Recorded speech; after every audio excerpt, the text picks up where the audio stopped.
Gimana? Coba lihat foto gambarnya berdiri. Emang kenapa dengan gambar Habib Rizik di kaos, bos? Tindakan polisi seperti itu, merazia orang-orang pakai kaos Habib Rizik, itu peraturan yang mana yang kalian pakai?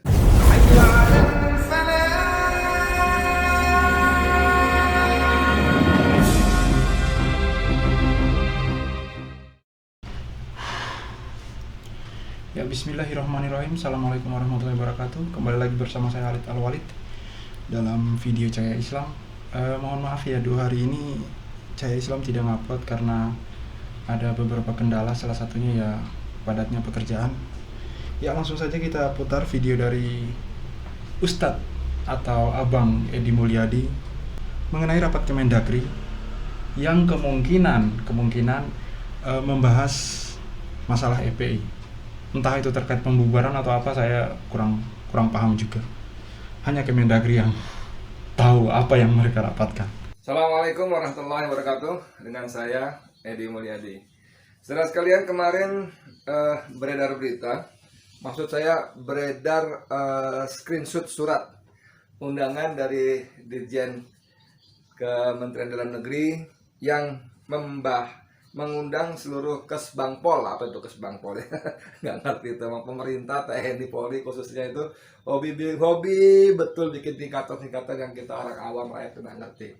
Tapi intinya Kesbangpol itu ditujukan, surat itu ditujukan pada Kesbangpol 34 provinsi. Mereka mau rapat hari ini lewat Zoom virtual yang temanya, kontennya tentang membahas EPI. Ditandatangani oleh Imron itu ternyata Sesdirjen ya, Sesdirjen Dalam Negeri apalah gitu. Kontan itu menjadi viral dan komentarnya banyak sana sini, antara lain disebutkan pemerintah membahas EPI untuk dibubarkan. Makanya diundang Kesbangpol seluruh provinsi.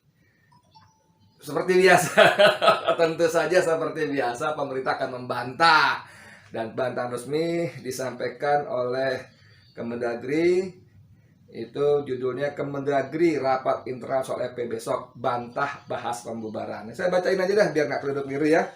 Ini beritanya ada di Detik. Ya, nanti akan ditampilkan juga insya Allah. Kemendagri Rapat Internal Soal FPI Besok, maksudnya hari ini. Bantah bahas pembubaran. Di sini disebutkan terkait rencana rapat besok sebenarnya adalah rapat internal kami. Bocor tapi undangannya. Dengan Badan Kesbangpol provinsi yang rutin kita laksanakan untuk membahas isu-isu aktual di bidang politik dan pemerintahan umum. Salah satu isu aktual saat ini adalah terkait pertanyaan dari masyarakat terkait status keberadaan Ormas EPI. Kata Sekretaris Direktur Jenderal Kemendagri Imron saat dihubungi hari Ahad kemarin. Imron mengatakan begitu, pasti sudah seharusnya. Kita nggak rapat akan bubarkan FPI. Udahlah, itu kita paham. Walaupun nanti keputusannya tidak mustahil akan pembubaran. Karena apa? FPI sudah dicabut badan hukumnya, bukan dicabut, maksud saya FPI disebutkan tidak terdaftar. Katanya pendaftarannya lalu sudah habis masa kadaluarsanya. Nah, ini sering orang suka salah paham. Kalau ormas tidak terdaftar berarti liar, seolah-olah begitu. Kalau ormas tidak terdaftar berarti tidak sah, seolah-olah begitu. Tapi sebelum kita bahas itu, kita mau melihat kenapa hari ini Kemendagri, pejabat-pejabat pemerintah di pusat dan provinsi yang jelas-jelas gajinya, fasilitasnya, kenyamanan hidupnya dibayar dengan uang rakyat itu sibuk ngurusin EPI. Bukan tidak mustahil kalau tidak diributkan oleh medsos, mereka betul-betul akan rapat membubarkan EPI. Bukan mustahil, saudara, bukan mustahil. Ini bocor aja. Kalau saya sebagai orang Islam, saya hanya menganggap bahwa ini bagian dari rencana Allah membuka. Allah Maha berkuasa kok. Wa makaru makarullah wallahu khairul makirin. Ayat ini sekarang ini makin populer saja. Mereka berencana menyusun rencana, makar, tipu daya dan sebagainya. Dan Allah juga menyusun rencana. Wallahu khairul makirin. Allah sebaik-baiknya penyusun rencana.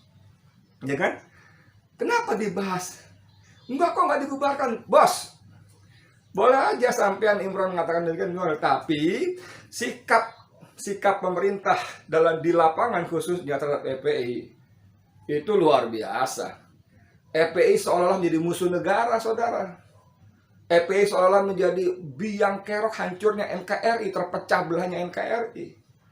Lalu jasa-jasa FPI waktu menyelamatkan manusia, ratusan ribu manusia korban tsunami 2004 di Aceh, hilang semua, musnah. Jasa-jasa FPI, peran serta FPI ketika terjun langsung ke daerah bencana hari pertama ketika yang lain belum muncul, hilang semua. Ya kan begitu kan? Ngaku aja. Dan yang paling baru coba, FPI dengan Habib Rizik Sihabnya itu seperti tidak terpisahkan. Dan aksi 18-12 kemarin luar biasa. Menurut saya luar biasa arogannya aparat. Dengan dalih COVID kerumunan, Kapolres Jakarta Pusat membubarkan itu aksi. Dan semuanya setuju aja gitu loh. Padahal kerumunan lebih dahsyat terjadi di mana-mana, di Medan, di Solo, di pilkada-pilkada lain. Angka-angkanya jelas, ratusan petugas PPS kena COVID dan sebagainya. Nggak disentuh, nggak diurus. Tapi karena 18-12 ada FPI-nya, ada Habib Riziknya. Wah, seolah-olah itu ancaman dahsyat. Dan yang membuat sangat miris prihatin, saudara. Polisi melakukan razia pada orang-orang yang memakai kaos bergambar Habib Rizik. Di foto tuh ada videonya beredar tuh di Banten, kalau salah, ada seorang polisi pakai melati 3. Saya kira mungkin minimal Kapolres ya, dia bawa tongkat gitu. Nanya-nanya, kamu beli di mana? Coba lihat foto gambarnya berdiri. Emang kenapa dengan gambar Habib Rizik di kaos, bos? Terlarang. Lalu kalian mintain fotokopi dicatat kan? Emang kenapa? Polisi suka mengatakan rakyat harus taat hukum. Ini negara hukum, taat peraturan. Saya mau tanya, tindakan polisi seperti itu, merazia orang-orang pakai kaos Habib Rizik, itu peraturan yang mana yang kalian pakai? Hukum yang mana yang kalian pakai? Jangan suka bilang masyarakat, warga, rakyat harus taat hukum, taat peraturan. Kalian taat hukum enggak? Ketika kalian merazia orang-orang berpakaian berkaos Habib Rizik, hukum yang mana yang kalian pakai? Peraturan yang mana yang kalian pakai? Aduh, jangan gitulah. Kalian mentang-mentang berkuasa, jangan sok kuasa gitu maksud saya ya. Kekuasaan yang kalian pegang sekarang itu cuma sementara, bos. Dan yang paling penting kekuasaan itu Allah berikan pada kalian lewat rakyat yang memilih kalian. Jangan sok-sokan begitulah. Gaji, fasilitas, pakaian, sarana, segala macam, bahkan peluru dan sebagainya itu dari uang rakyat. Jangan sok-sokan. Kalian bilang rakyat harus patuh hukum, taat peraturan. Ketika polisi merazia kaos-kaos yang dipakai orang bergambar Habib Rizik, itu peraturan yang mana yang kalian pakai dasarnya? Hukum yang mana yang kalian pakai aturannya? Nggak ada. Nggak ada. Habib Rizik bukan penjahat. Satu. Bukan penjahat. FPI bukan organisasi terlarang seperti PKI yang jelas-jelas dalam TAP MPRS 25 tahun 66. Jelas-jelas itu ada aturannya. Justru kalian permisif sekali dengan PKI kebangkitannya. Jadi dengan contoh-contoh seperti itu, lalu Imron mengatakan, enggak, kami enggak bahas pembubaran PKI kok. Ya monggo saja kalian mengatakan begitu. Mudah-mudahan benar tidak membahas pembubarannya. Tapi itu menunjukkan pembahasan khusus tentang FPI, itu menunjukkan negara, dalam hal ini oknum-oknum yang para pejabat publik yang menjadikan FPI sebagai musuh negara. Jangan berkelip-kelip deh. Rakyat tidak sebodoh yang kalian sangka. Rakyat tidak sebodoh yang kalian kira, yang bisa kalian cekoki dengan ucapan-ucapan propaganda yang semakin gak masuk akal sehat.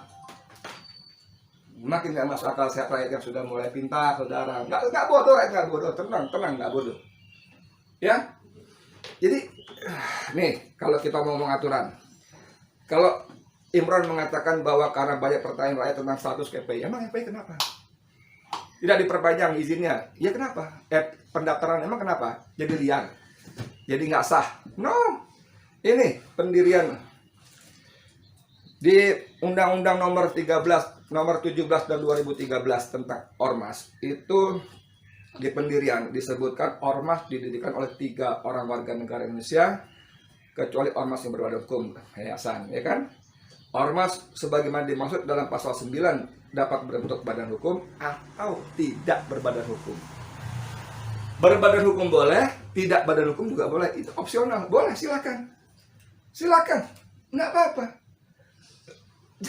Jangan kemudian, aduh, ini kalian ini menggunakan undang-undang sepotong-sepotong untuk membodohi rakyat, untuk memberikan stigma-stigma kepada FPI, kepada Habib Rizik, pada Islam dan umatnya. Jangan begitu. Lalu apa di sini juga ada disebutkan nih hak dan kewajiban ormas, masih undang-undang yang sama, nomor 13 tahun 2000, nomor 17 tahun 2013. Ormas berhak, ya, hak dan kewajiban ormas. Nanti dilihat, ya. Ormas berhak mengatur dan mengurus rumah tangga organisasi secara mandiri dan terbuka. Jangan campur tangan. Jangan, masuk terlalu jauh. 2B, ormas memperoleh hak atas kekayaan intelektual untuk nama dan lambang ormas sesuai dengan ketentuan peraturan dan perundang-undangan. Oke. C, memperjuangkan cita-cita dan tujuan organisasi. Jadi kalau FPI atau apapun ormas dia punya kegiatan untuk memperjuangkan, mewujudkan cita-citanya, boleh, sepanjang memang cita-cita itu tidak bertentangan dengan Pancasila, dengan Undang-Undang Dasar 45.